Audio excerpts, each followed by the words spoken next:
Alfred Hitchcock's Psycho can only be described as groundbreaking. Releasing all the way back in 1960, Psycho both unsettled and fascinated audience with its at the time graphic violence and sexual content. Born from the genius mind of Alfred Hitchcock, Psycho challenged many social standards at the time. During this time, it was customary to arrive to movies late, with the opening not being needed to enjoy the rest of the film.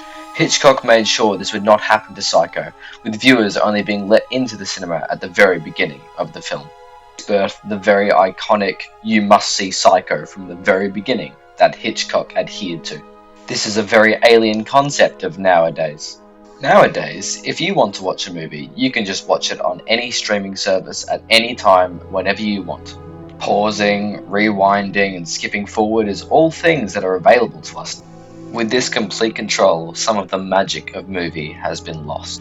As well as how they initially watched the film, the audience in 1960 would have had a very different reaction to a lot of the content than that of a modern audience. Janet Leigh, the actor who plays Marion Crane, was apparently so scared of the shower scene that she featured in that she stopped showering and locked all doors and windows to her house when she did. This example shows just how revolutionary this film was for the time, with Alfred Hitchcock, the master of suspense, being able to show his full ability. But show this film to a modern audience, and they wouldn't even bat an eye. The audience 60 years after the release of Psycho is much more desensitized to the violence and sexual content that is shown to them. The audience's standards of film were heavily influenced by the Hays Code, with the code putting many restrictions on the films of Hollywood from 1934 to 68. This included profanity, sexual content, and violence.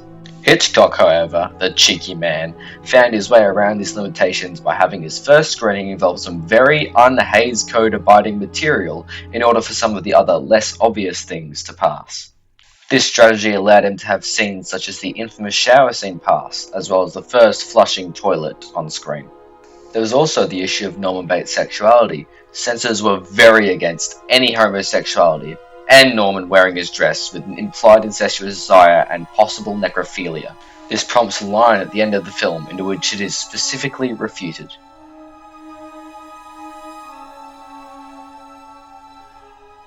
Although Psycho is a bloody movie, it is not about the violence. Rather, it is about the tension that leads up to the violence. Take, for example, the killing of Arbogast.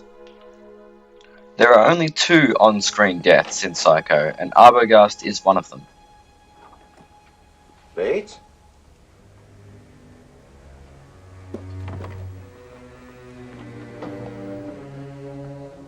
In the build-up to his death, Arbogast spots the 2 stuffed birds that led to Marion's demise.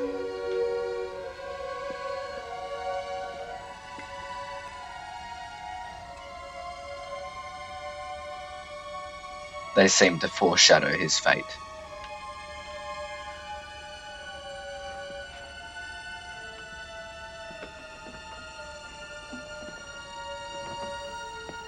Rapidly running out of stones to turn over, Arbogast goes to the one place he hasn't looked.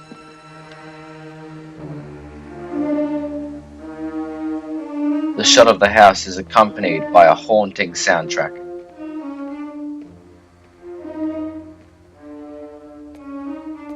The shot of Arbogast walking up the stairs is mirrored many times throughout the film with different characters. With Arbogast, however, it feels different. The audience knows that he shouldn't go in.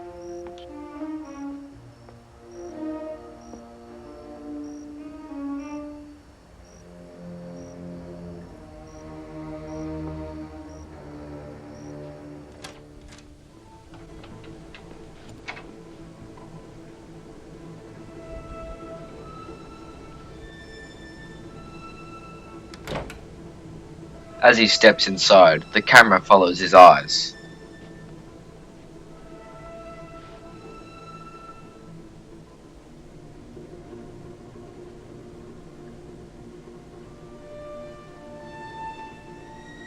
He decides to go upstairs.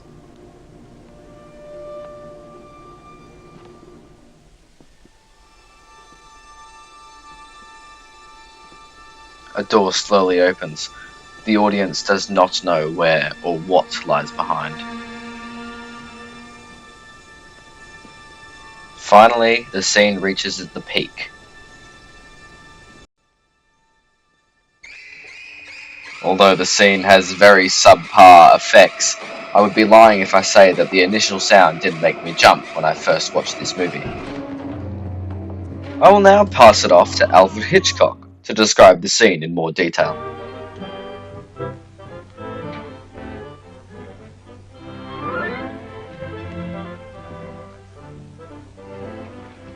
You see, even in daylight, this place still looks a bit sinister.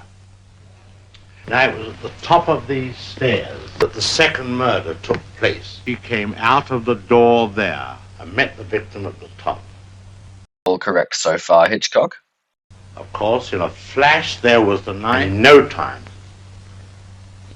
the victim tumbled and fell with a horrible crash. I think the back broke immediately. It hit the floor. It's difficult to describe the way that the twisting of the. Well, I won't dwell upon it.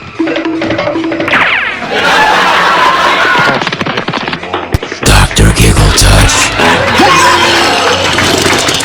He's going to her bed. I personally wouldn't listen to him as it took him 3 minutes to find his way into the hotel. Good afternoon. Here we have a quiet little motel.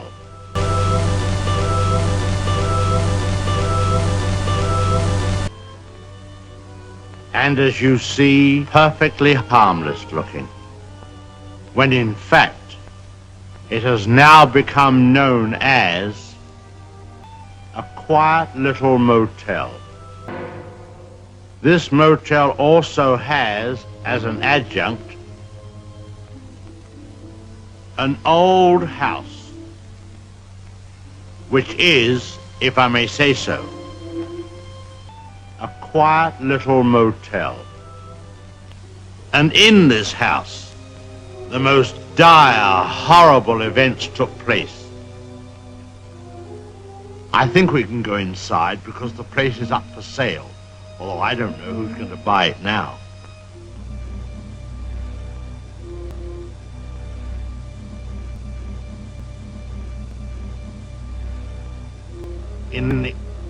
In that window on the lower and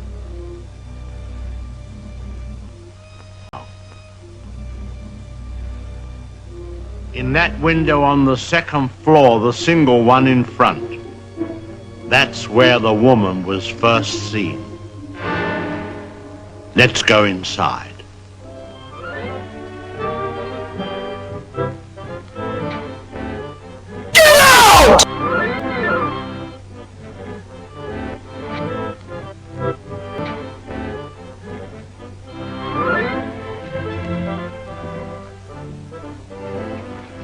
You see, even in daylight, this place still looks a bit sinister.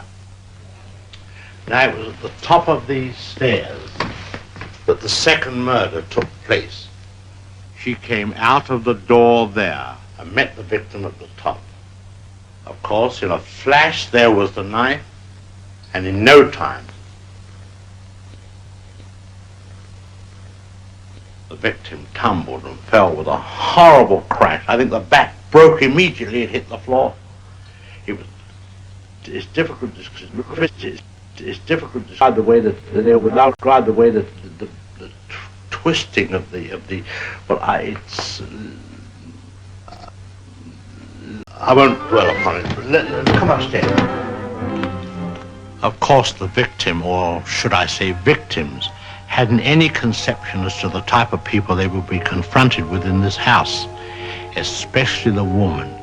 She was the weirdest and the most... Well, let's go into her bedroom.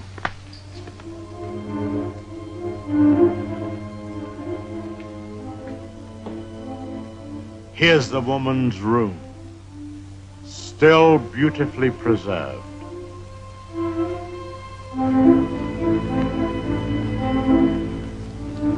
And the imprint of her figure on the bed where she used to lay. I think some of her clothes are still in this wardrobe.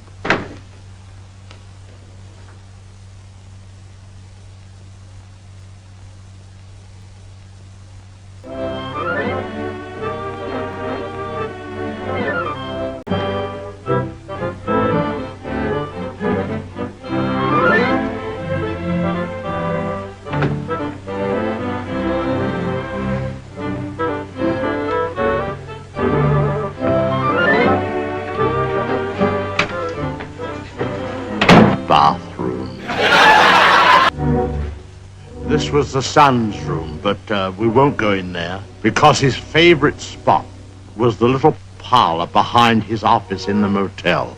Let's go down there.